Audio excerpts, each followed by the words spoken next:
Okay, so are you hearing me all right? Oh, good. Yeah, all good, great, thank you.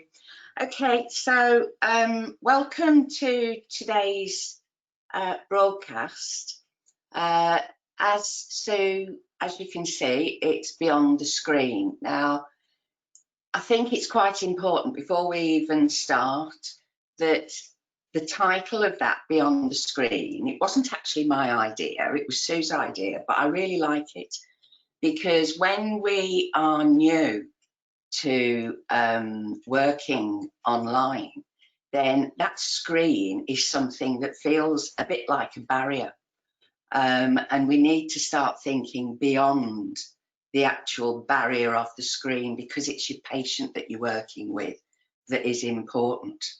So without further ado, I shall move to the next slide just to tell you a little bit about me. My background, I did 17 years in the NHS in hearing therapy. That was I started off in Epping back in 1993 and then moved up to Birmingham, and then I moved up to Lancashire where I was head of hearing therapy services across East Lancashire. When I came up to Lancashire, unlike where I'd been in Birmingham where we had a clinical psychologist on the team, I had no access to a psychologist, which was why, because of the sheer numbers of tinnitus patients mainly that I inherited, I just didn't have the skill set to be able to help them with things like anxiety, depression, etc. So I qualified in psychotherapy with a PG dip. That finished in 2005, and I enjoyed it so much I went on to do a master's. In terms of the online work that I've done, it's really all been around the e-programme and my tinnitus work. The tinnitus e-programme itself, which I'll come to a little bit later on in today's talk, started back in 2009, and for 9 years it was self-directed. It had an independent evaluation done by Nottingham. That started around about 2013 actually, although officially it was 2014 to 16 when it finished. It has evolved a lot since then. It is now very much about CBT. There was CBT in the original one, but there is far more now. There's far more tools involved since I actually changed it in 2018 to being therapist supported. There's two modules. There's the one that has been running the longest is the 6-module one, but it was only ever intended for moderate tinnitus distress. Whereas very, very recently, in fact, only in June, I've been thinking about doing something for people with severe tinnitus distress for a long time, because they had it cost them a lot to work one-to-one with me, and that was the only way I felt that people with severe tinnitus distress could be helped one-to-one. Still online, and I've done that for a long time, but the cost of it was quite substantial. So eventually, as I say, it was only in June, I started a 12-module course, which I'll be talking about as well towards the end. It's going really, really well. I am surprised at how well people have done with it. So it all started back in 2012 when I had an email from a gentleman in New Zealand asking me for an appointment, and I assumed he was coming over to the UK on holiday, and of course he didn't or he wasn't. And what he was actually asking for was a Skype appointment. And of course my initial reaction was, oh no, can't possibly do that. I didn't feel that I could do that, but he was very persuasive, and so I ended up having or working with him online. Now, the first session, it was a disaster, mainly because I didn't understand about equipment. I've never used a microphone or anything like that. So we actually had a first session on the telephone all the way from New Zealand. But I quickly learned about what I needed. So from the second session, we actually did do it all online, and it ended up being really well. But that was the start of me working. And of course, this is a really good opportunity to bring in the conscious competence model. So I was unconsciously incompetent. I didn't know what I didn't know about it. And that's where most people will start off with anything new. You don't really know what you don't know. You then, once you do know what you don't know, then you become consciously incompetent. So when we start working online, we will be consciously incompetent, but very quickly, because we're learning about what we need to do, we become consciously competent. So we have to think about what we're doing. We have to sort of sometimes have checklists. Have I done this? Have I done that? But you become consciously competent, and then the more you practice, the more patients you're seeing, then just as you've done in your clinic work, you become unconsciously competent. So you don't have to think quite as hard. There's a lot of pattern matching going on. You essentially, you get to the point where you are very comfortable in what you're doing, just as you do with your clinic work. So what I'd like to do now is I've got a video that I want to show you that came out from my other field, my psychotherapy field. And I was trying to think this morning when I first saw this video. I think it came, I know it was a few weeks after lockdown. It was either sort of towards late April or maybe early May that it first came out. And there's two speakers on the video, both very experienced psychotherapists. But it was very new for them to actually be using screen work. So it would be quite a good idea while the video's playing, perhaps to start the poll. Yes, so, sorry, that was me. So I think if we do the poll now and then do the video, so the poll's up. So we're asking people if they've already used counselling skills online with the tinnitus patient. Organisers and panellists don't vote, so we'll just give people just a minute to tell us whether they have done that, and then we can come to the video.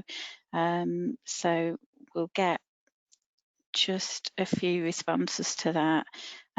So at the moment, the poll's in progress. About 75% of people have voted, and we will share properly with you. Almost everybody's voted now, so I think we can close that one down. And what we've got is the results on screen now. So how many people have already used their counselling skills with tinnitus patients? Yes, 36%, and no, 64%. So about a third have. Okay, it's really interesting. Thanks for that, Sue. Really interesting. So you should be able to show the video. Yes, we'll go on to the video next. For those of you who, if you want to look at this afterwards, there is an actual link there to it. It's a YouTube video. So just bear with me for a moment while that comes in.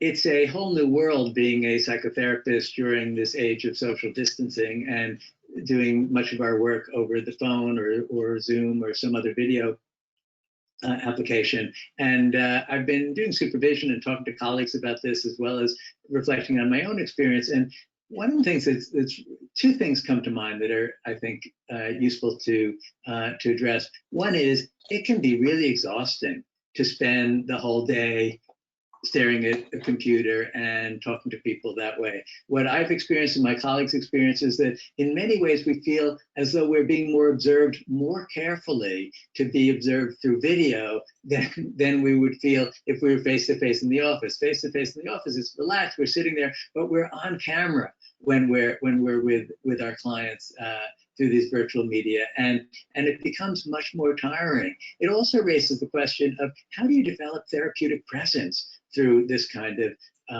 media? You know, is it by always staring at the client, or is it by in some way trying to make it be a little bit more relaxed, a little bit more laid back in a way? And I think it's quite useful to talk with your colleagues about how they're managing it, and particularly not to feel that there's something wrong with you or that you're doing it wrong because you're finding it difficult to attend in this way. The other thing, which is interesting, is what it's like to work by phone, because there are many clients who are actually more comfortable doing this by telephone. It strikes me that it's a little bit like the old psychoanalytic days where the setup was that a person would be lying on the couch and Freud would be sitting behind them. And there was a way in which that made it easier for the therapist and in some ways made it freer for the client or the patient in those days to speak freely about what was on their mind. Because I've observed this. I've observed a number of clients who much rather do it on the phone than do video, as well as clients who are much more, they're freer to talk about things that they would have more shame about or more reluctance to discuss because they're not being seen. They're freer to just explore the contents of their mind. So that becomes interesting also when talking to clients about the option to try to ascertain what might make them favor one or the other options and weave that into the therapeutic decision making. So we're in a brave world, a brave new world here. There's so many new things to learn, but it's useful to talk to our colleagues and our clients about what the experience is, because we're all learning about it here. I've been also talking with colleagues in the last few weeks about doing teletherapy and the difference from doing in-person therapy in the office. And there's a couple things that have come out in these conversations. The first is in terms of dealing with the fatigue factor that therapists often feel in the opening weeks of doing teletherapy.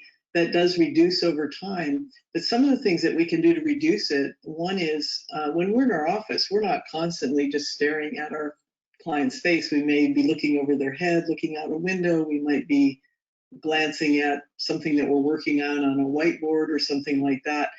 And so allowing our gaze to change is one thing that can make a difference. But another thing, just practical thing that can make a huge difference is wearing earbuds or some sort of device that allows us to hear more easily, and a microphone so that the clients can hear us more easily, because it turns out that one of the big fatiguing factors in online conferences is poor sound and poor audio quality. So things we can do to improve that can make a really profound difference in our fatigue levels. The other thing is, I think it's important not just to talk to colleagues about how to make teletherapy go better. It's also really important to collaborate and talk with our clients about it.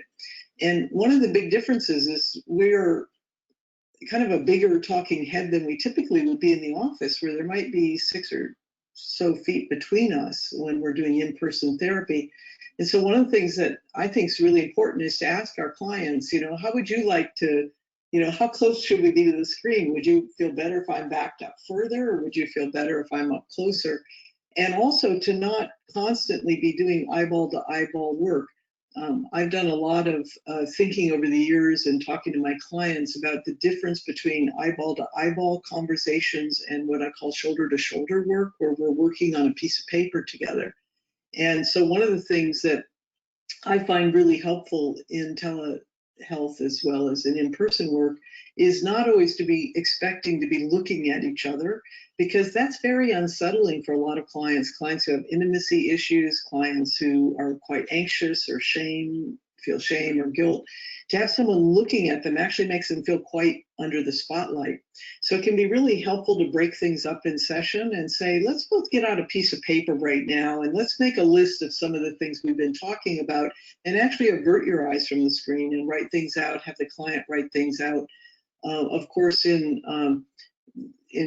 CBT therapy, many therapists use the Mind Over Mood Client Workbook that Dennis Greenberger and I wrote, and we've made it possible for therapists to either email or send the PDF copies of these worksheets to their clients, so that you could actually get out a worksheet. Doesn't have to be from that book, any worksheet that you commonly use with clients. If you're both periodically writing and then talking to each other about what you've written, you're then not doing all eyeball to eyeball work. And I think it's relieving to clients as well as to therapists to be working together with purpose on something that doesn't involve just looking at each other constantly.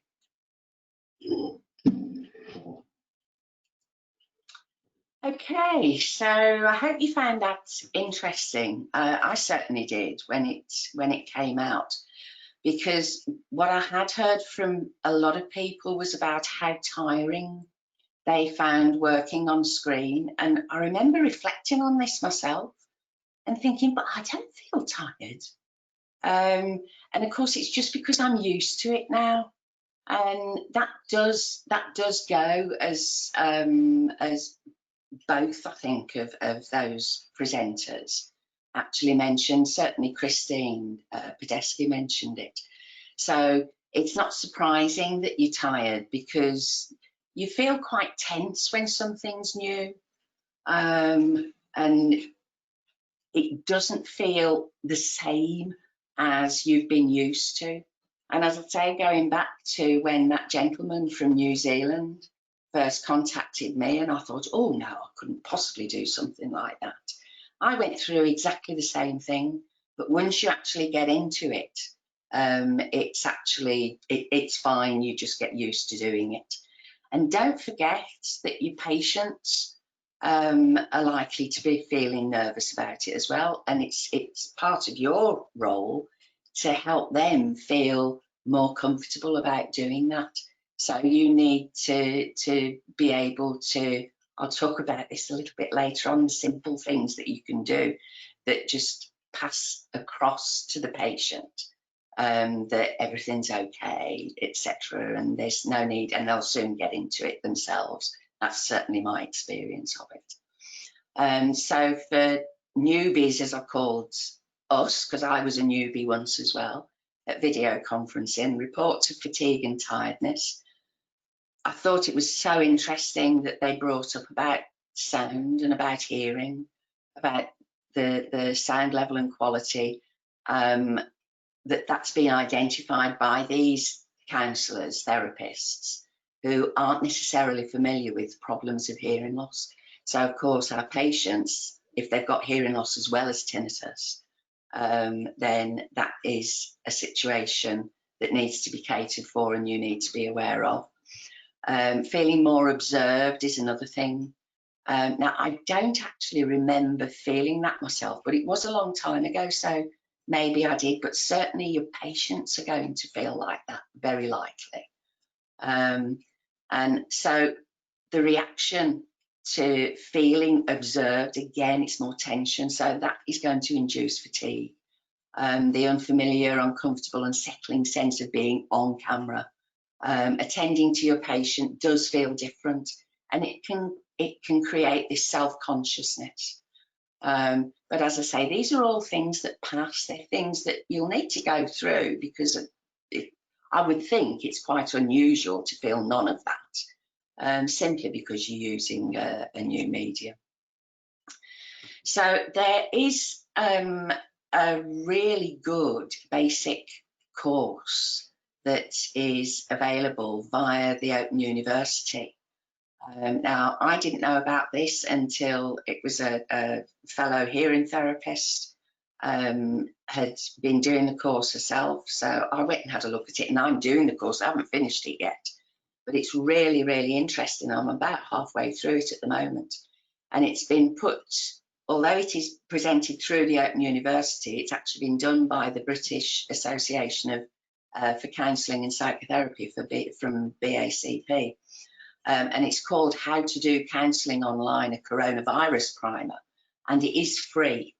It's very, very much worth you actually working through that if you are going to be doing any amount of this kind of work.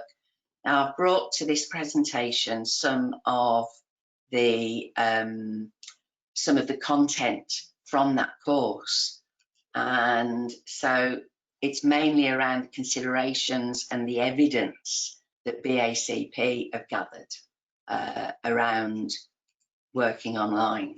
So as far as GDPR, online security and insurance are concerned, for those of you that are working in the NHS employer, I am sure, has all of this covered. If you do, maybe you're in wholly private practice, maybe you do some private practice, then it's worth noting, if you haven't done so already, check your GDPR compliance, mainly around data that you collect, because it's not necessarily so that you need all of the same data that you would have when you're working with people in clinic.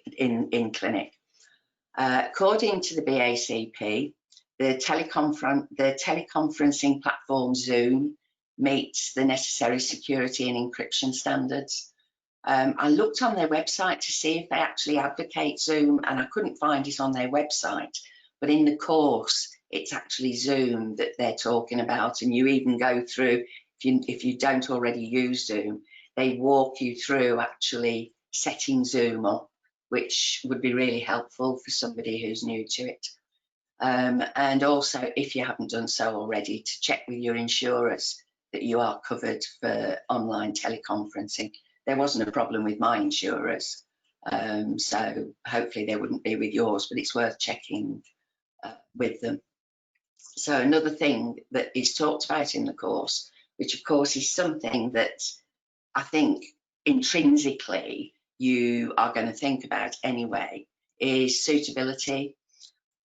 Is the patient themselves, is their situation suitable for teleconferencing? It's really important. So some of the examples might be, patient has a laptop with a camera and headset that is password protected, has up-to-date antivirus protection and secure Wi-Fi. Would they be potentially suitable or potentially unsuitable? Well, I would suggest that they would be potentially suitable. Patient is very keen to engage with online sessions and says that the best time to have an appointment is in the morning while they're looking after their 5-year-old twins. So would they be potentially suitable or potentially suitable? And I would suggest here that that might be potentially unsuitable. The patient is anxious about using computers, smartphones or tablets. So again, this may be making them potentially unsuitable. But notice the word potentially, because obviously you've got a lot more to find out about them before you actually made a decision about it.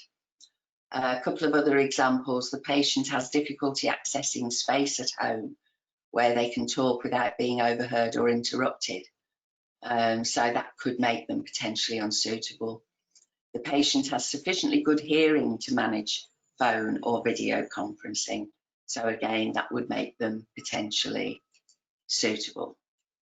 Now, something that again came from the course is something called the online disinhibition effect. I think we are, most of us, perhaps not work-wise, but outside of work, we are aware of a disinhibition effect online. But that would be through things like social media, where I'm sure none of us ever do it, but we see it a lot where people will come out and they'll say things in posts that they probably wouldn't say if they were face to face. And to a certain degree, this disinhibition effect, even with video conferencing, does actually happen. Not that they are horrible to me or my patients are horrible to me or anything like that, but I'm going to come to some of the points where this is noticeable. But in terms of the research, clients in online counselling tend to disclose issues they may not so readily bring into in-clinic face-to-face counselling, and they can be more direct and divulge problems very quickly when online. Clients become less concerned about how they are perceived by the counsellor, and BACP report that they have no evidence that the online disinhibition effect has a negative impact on the therapeutic relationship or on client motivation. So that was good. The fact that a body like the BACP, who have investigated this and explored it really quite thoroughly, are able to actually come out with statements like that. And it's certainly what I have found myself in my own work. I mean, in terms of disclosing issues, I've noticed that very often, where in clinic, it might take 2 or 3 weeks of 2 or 3 attendances I'm talking about over weeks for issues to actually come out. Whereas when people are on screen, I've noticed how quickly they actually want to tell you about these things. So this does happen in real life. It's just the research. In terms of going on, taking it, moving it on from there, the therapeutic relationship, how do you feel about relating to your patients online or on the phone? And it may take some time, as we've already alluded to adapt to a new medium. But research shows it is possible to establish and maintain an alliance that is sufficient to facilitate psychological change, facilitated by disinhibition processes and feeling safe. Clients have been reported to have quickly developed a good and trusting relationship with their online counsellor. So that's nice to have this confirmed by the research, and certainly it's something that I find out. I have great relationships with the patients that I work with online. I would hope that they would say the same. In fact, I know they do because of the feedback. So more of the research evidence. This is the last one on the last slide on this. In video conferencing counselling, clients commented that the enhanced control and personal space that they feel in video therapy can enhance the therapeutic alliance. So this is all good. It's all sort of really positive information that has come out of the research.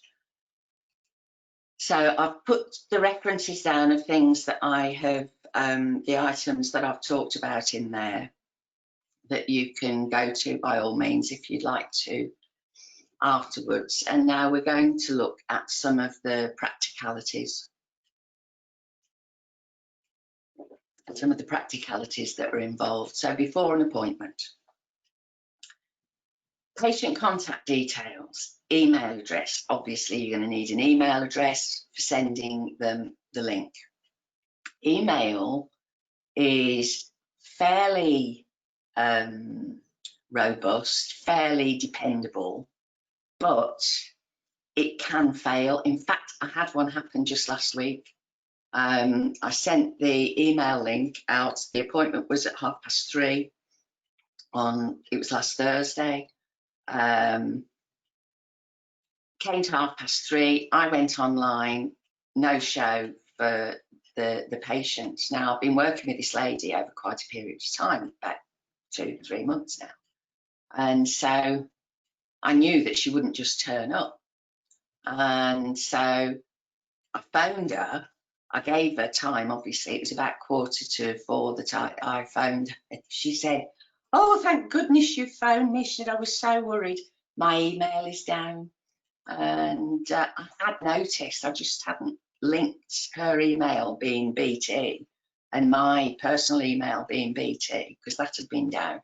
And so she'd not been able to pick up the link. So I needed to use the telephone to actually make contact with her. So check that the patient has private space, free from interruptions, really important. that the appointment time is going to suit them and you, of course, but the appointment time is going to suit them.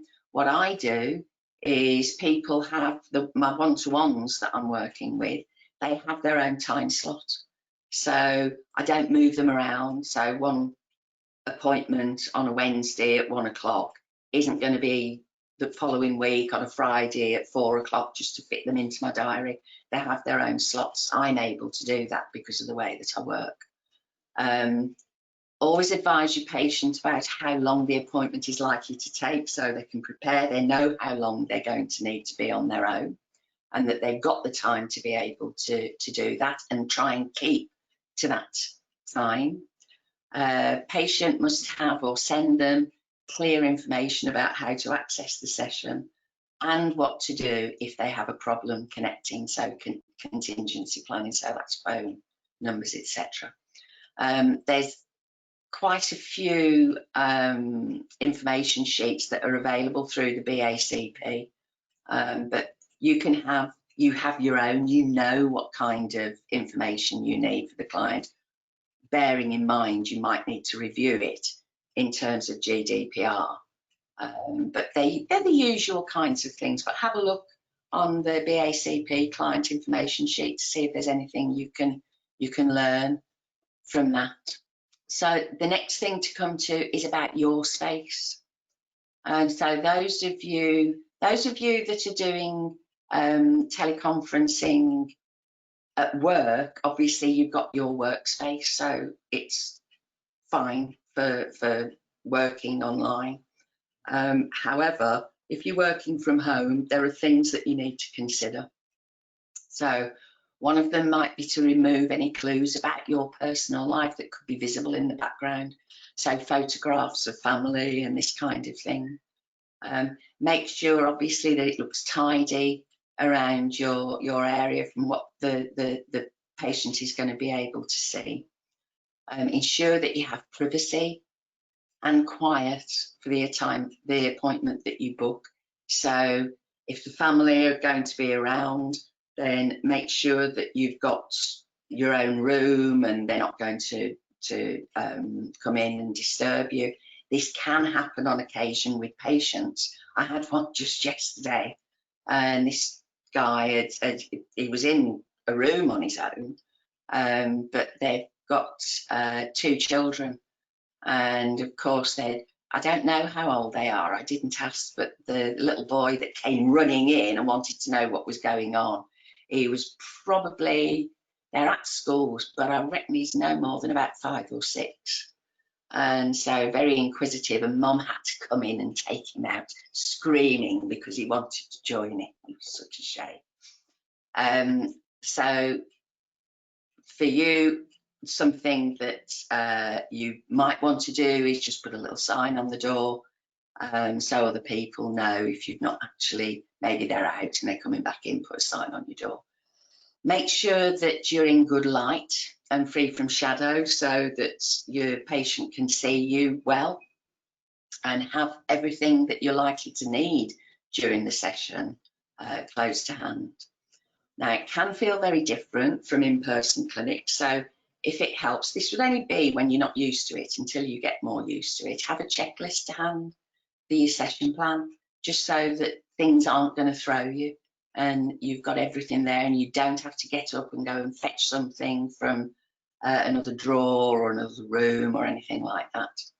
And until you feel used to timing, the timing of your online appointments, you might even want to have a silent clock or a watch near to you to glance at, as it doesn't look particularly good to be seen checking the corner of your screen all the time to check on the time. So just having something you can glance at that helps to keep you on track.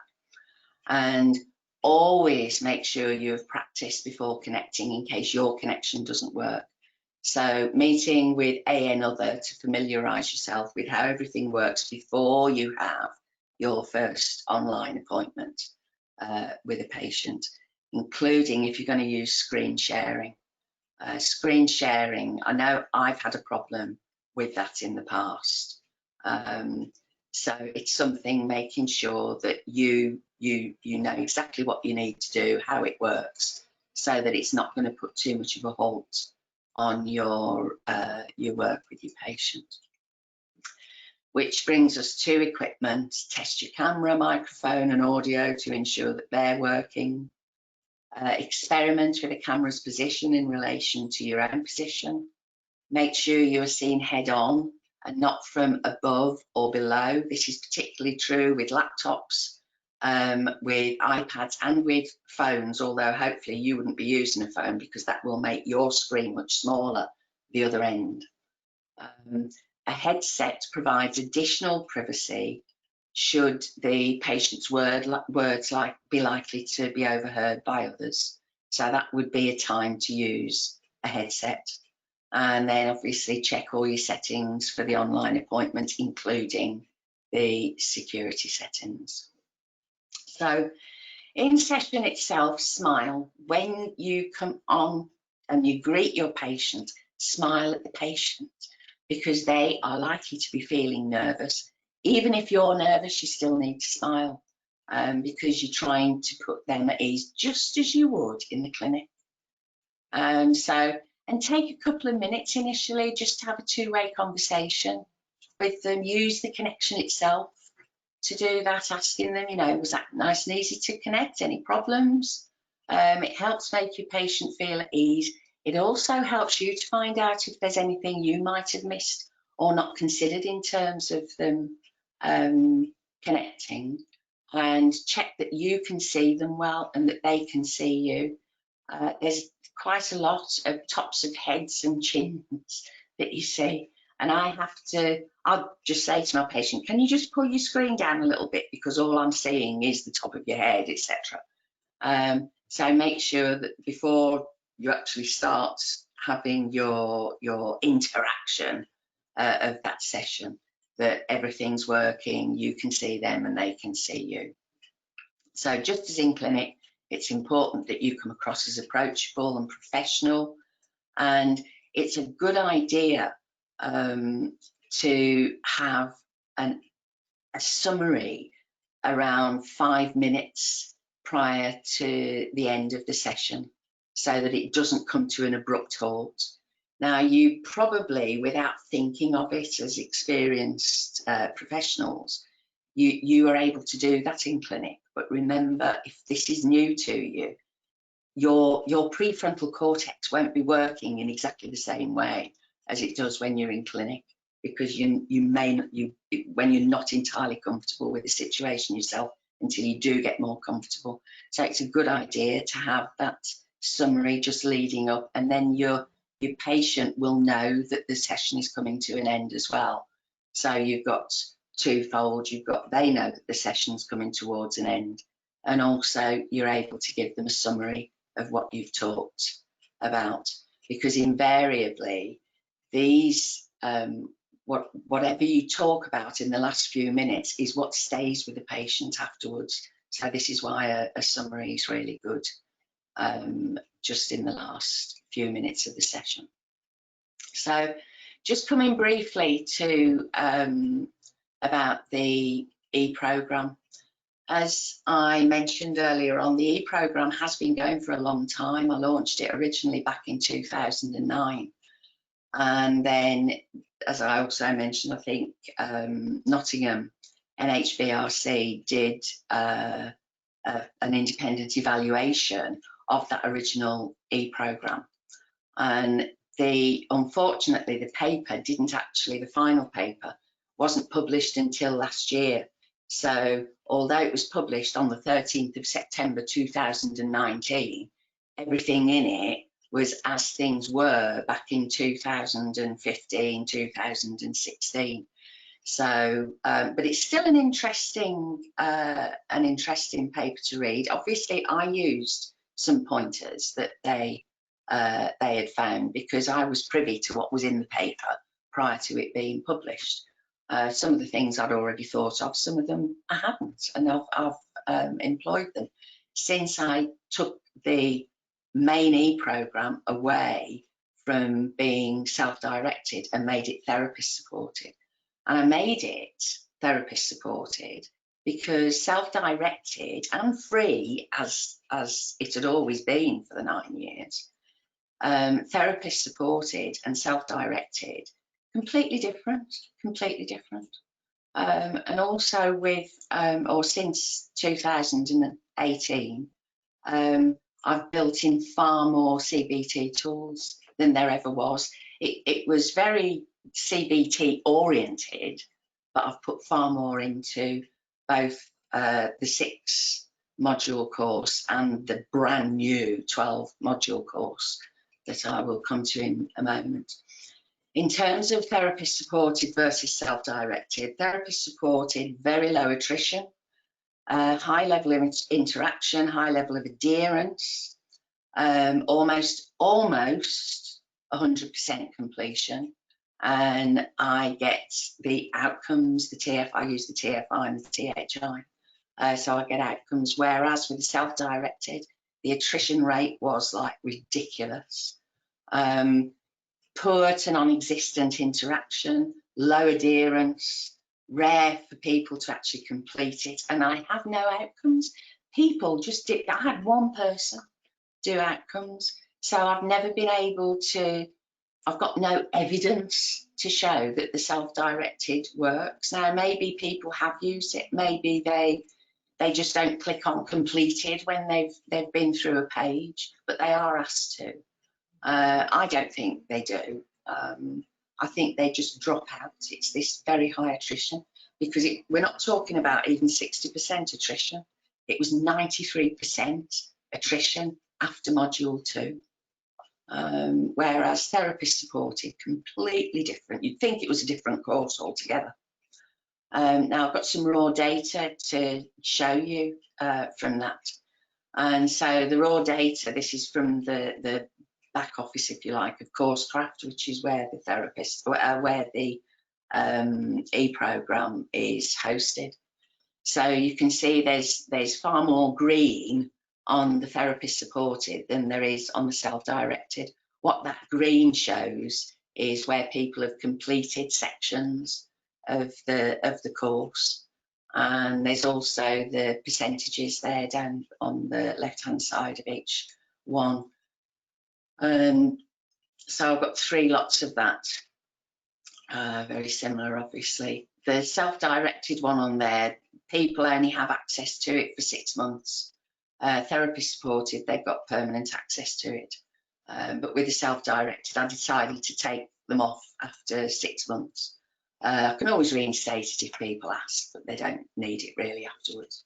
And if they've not used it in the first place, they're not going to use it again.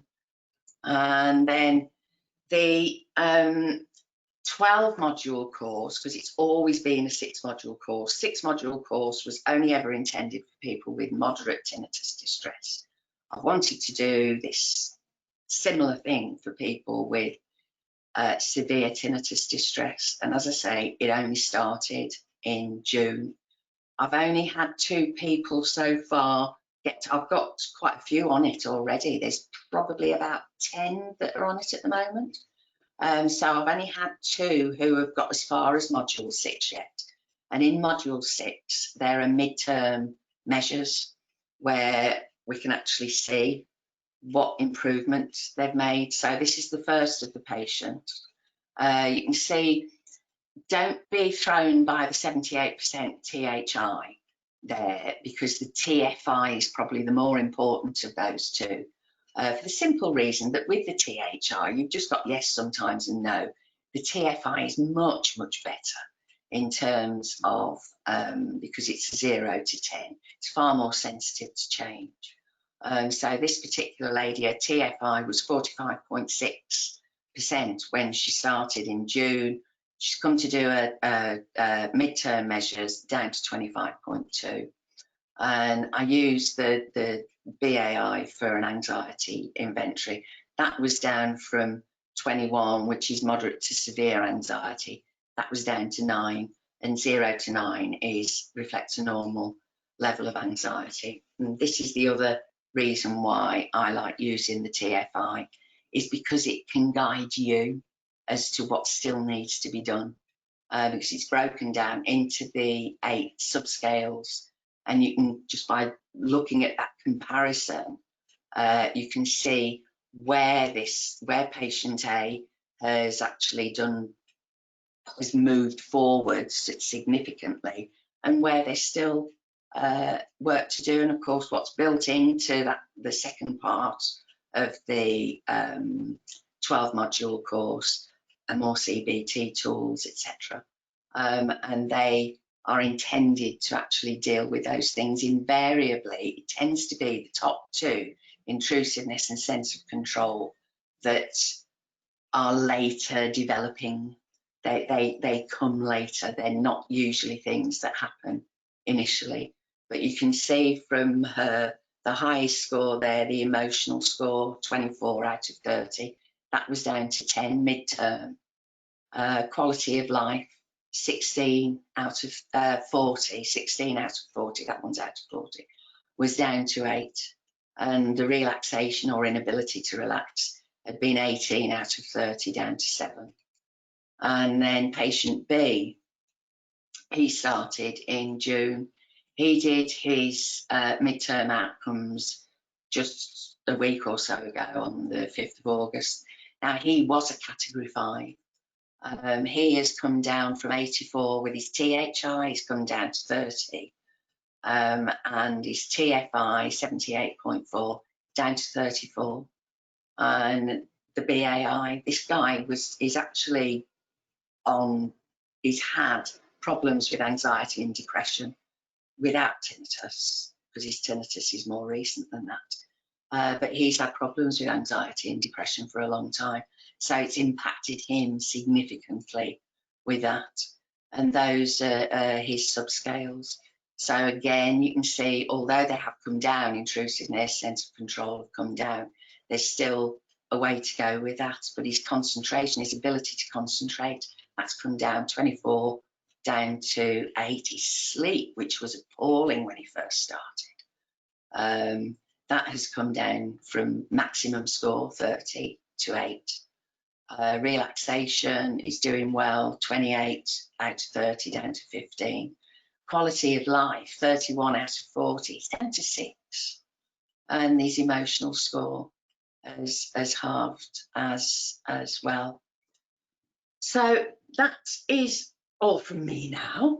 Hopefully I've given you enough time to ask some questions. So Sue, can I hand over to you? You can. So if we keep that slide up, it should subtitle any questions as they come in. I can't see any questions actually, but I've got one. Did you say, or did I miss, how you send the TFI out? No, I didn't say. What I do, I've got an electronic version of it on my website. Okay. So was that a free one, or did you develop it? No, the TFI. No, the electronic version. I know you didn't write the TFI.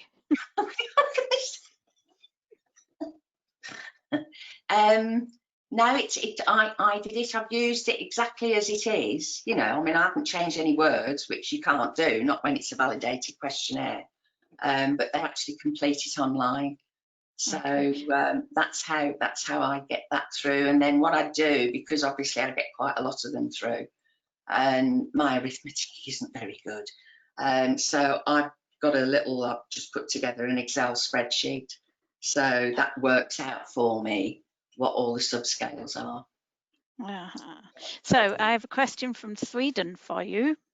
The patients who are dyslexic and have tinnitus, are you finding beyond the screen method of approaching them as helpful? So can you still work with them remotely? I haven't had anybody who's dyslexic. Or anyone that said it. Yeah, I haven't had anybody who's dyslexic. I mean, in terms of working with them face-to-face, on screen face-to-face, off the top of my head, I can't think of a reason why they might not be able to do that. I don't know if you can, Sue. No, I think it's just the amount of content for them to go away and look at, isn't it? But screen just screen counselling where they're not reading, they're not looking at anything else, you're just It's going to be should be fine.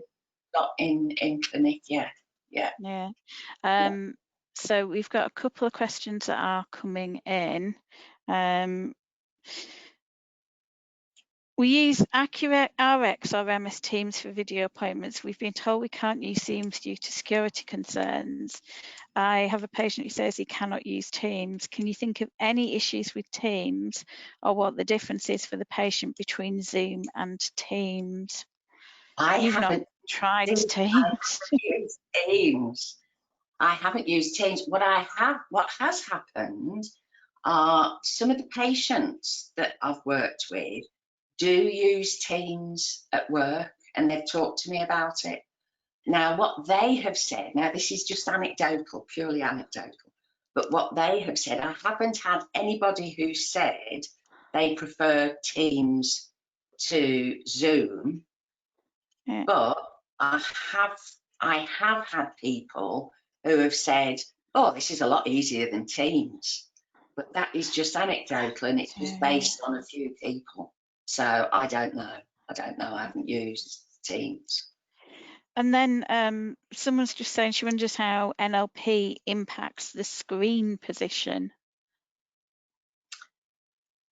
I don't use NLP.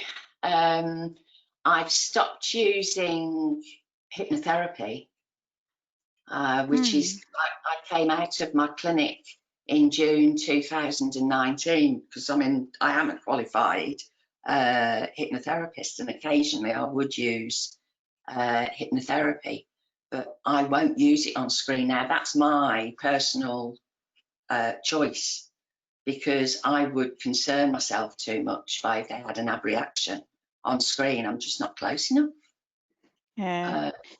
So parts of NLP, because that is sort of directly related with hypnotherapy, then I would be, any hypnotherapy I won't personally use. I think people do, but that has been my choice. I've even given up my registration because I don't need it anymore.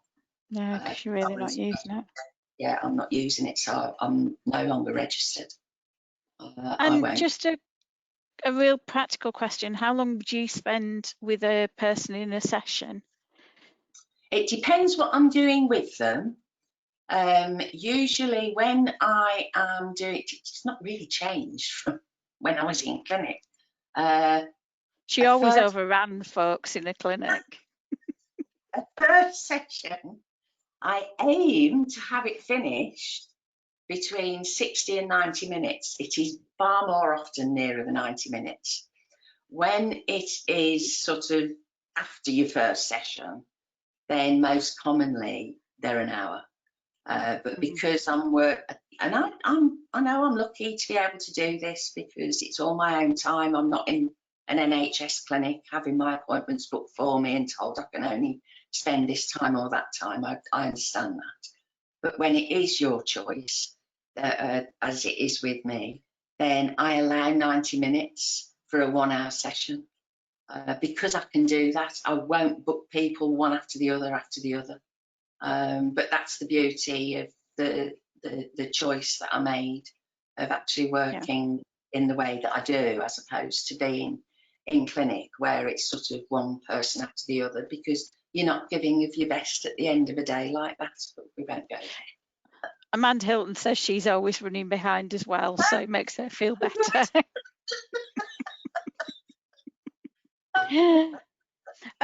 We've got a question about captions, and it's really interesting because this is the first time we've got our captions up, and that's because Debbie's using a Mac, and it just gave the option for doing not just Debbie's voice but mine as well. So it was really interesting to us that the different platform could do that. But you used the PowerPoint captions. I used the PowerPoint captions. And when we had our practice, because I couldn't work out how to get the camera working on it, which was my fault, nothing else. And we had our practice session when I used it on the laptop. We could get the captions up, all right, sort of when we were talking, or when I was talking, I beg your pardon, when I was talking, the captions came up, but for the video, they didn't. And we couldn't get the subtitles up on the YouTube video either, if you remember. Yeah. But the Mac, it's just so much better machine. Yeah, This it is just worked. Yeah, this is what I use for all of my my on-screen work. I use my Mac. It's a 27-inch Mac, so I've got a great picture of my patient. I can see them, and it just. And everybody in the NHS is now crying, Debbie. You know that. Don't cry, don't cry.